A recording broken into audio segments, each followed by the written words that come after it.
Bwana Yesu asifiwe, watu wa Mungu. Karibuni siku ya leo tukaweza kusoma neno la Mungu. Na siku ya leo tunaenda kusoma kitabu cha waraka wa Yakobo mlango wa kwanza, mstari ule wa kwanza tukisonga mpaka mwisho. Inasema, Yakobo mtumwa wa Mungu na Bwana Yesu Kristo, kwa kabila 12 waliotawanyika. Salamu, ndugu zangu. Hesabuni ya kuwa ni furaha tupu mkiangukia katika majaribu mbalimbali, mkifahamu ya kuwa kujaribiwa kwa imani yenu huleta saburi. Saburi na iwe na kazi kamilifu, mpate kuwa wakamilifu na watimilifu bila kupungukiwa na neno.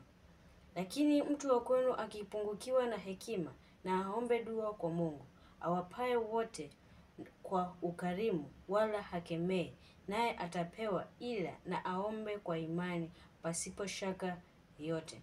Maana mwenye shaka ni kama wimbi la bahari lililochukuliwa na upepo na kupeperushwa huku na huku. Maana mtu kama yule asidhani ya kuwa atapokea kitu kwa Bwana. Mtu wa nia mbili usitasita katika njia zake zote. Lakini ndugu asiye na cheo na afurahi kwa kuwa ametukuzwa, bali tajiri kwa kuwa ameshushwa. Kwa maana kama hua la majani atatoweka, maana jua huchomoza kwa hari, huyakausha majani, hua lake huanguka, uzuri wa umbo lake hupotea. Vivyo hivyo naye tajiri atanyahuka katika njia zake. Heri mtu astahimilie majaribu, kwa sababu akiisha kukubaliwa ataipokea taji ya uzima Bwana aliyewaahidi wampendao.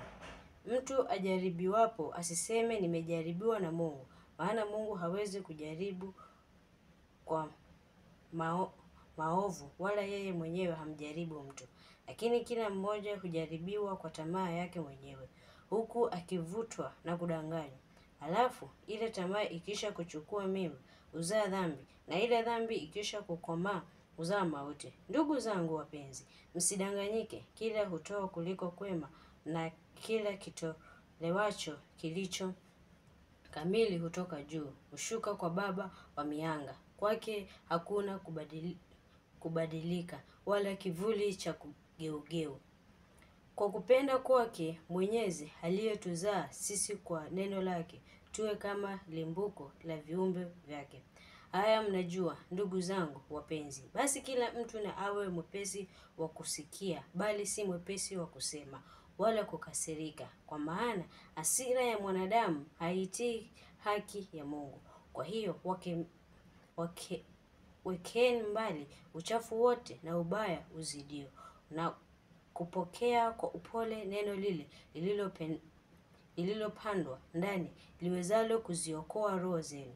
Lakini iwe watendaji wa neno, wala si wasikiaji tu, bali mjidanganya nafsi zenu. Kwa sababu mtu akiwa ni msikiaji wa neno tu, wala si mtendaji, mtu huyo ni kama mtu anayejiangalia uso wake katika kioo. Maana hujiangalia kisha huenda zake, mara akasahau jinsi alivyo. Lakini aliyeitazama sheria kamilifu iliyo ya huru na kukaa umo, asiwe msikiaji msahaulifu, bali mtendaji wa kazi, huyo atakuwa heri katika kutenda kwake.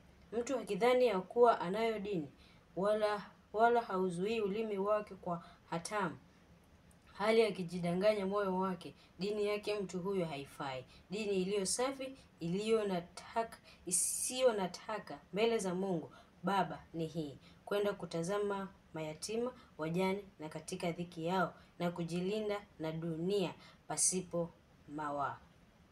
Bwana Yesu asifiwe sana. Mungu awabariki kwa kuwa pamoja nami kulisikiza neno lake. Mpaka kipindi kingine, shalom.